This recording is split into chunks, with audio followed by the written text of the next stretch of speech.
అంటే ఈ సినిమా ఫీల్డ్కి హీరోయిన్ కావాలని వచ్చారా మీరు ఎట్లా? అసలు నేను రాను అనుకున్నా, నేను సింగర్ అవుదాం అనుకున్నా. సింగర్ నేను అనుకోలేదు. విజయనగరంలో వేరే వాళ్ళు తెలిసిన వాళ్ళు వచ్చి ఈ అమ్మాయి చాలా అందంగా ఉంది, బాగా పాడుతుంది, మంచి టాక్టివ్ ప్రోగ్రామ్స్ చేస్తున్న స్టేజ్ మీద చూసి ఈ అమ్మాయి ఇక్కడ కాదు ఉండాల్సింది హైదరాబాద్ అని చెప్పి మా వాళ్ళకి చెప్పారు. చెప్తే అప్పుడు నాకు కొంచెం యాక్సిడెంట్ అయింది కాలికి.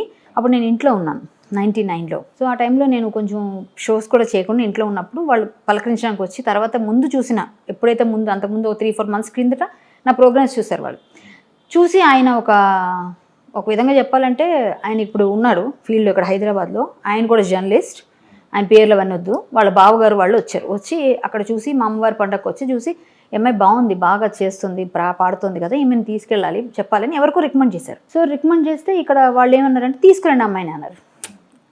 నేను కూడా అనుకోలేదు. సో నేను విజయనగరంలో పుట్టాను. నన్ను అప్పుడు 16 years నాకు ఉన్నప్పుడే గెద్దప్రసాద్ గారని విజయనగరంలో నాటకాలు వేశారు. నేను నాటకాలు కూడా కొన్ని చేశాను, స్టేజ్ షోస్ అక్కడ లోకల్గా చేయించారు. సో మా నాన్నగారికి ఇంట్రెస్ట్ లేదు, అనిపించేశారు. సో ఆ తర్వాత అప్పుడు ఈ అమ్మాయి సీరియల్లో హీరోయిన్ అవుతుంది, సినిమాలు అని చెప్పలేదు కానీ సీరియల్లో హీరోయిన్ అవుతుంది, పంపిద్దాము అని చెప్పేసి అప్పుడు అడిగితే నాన్నగారు పంపించలేదు.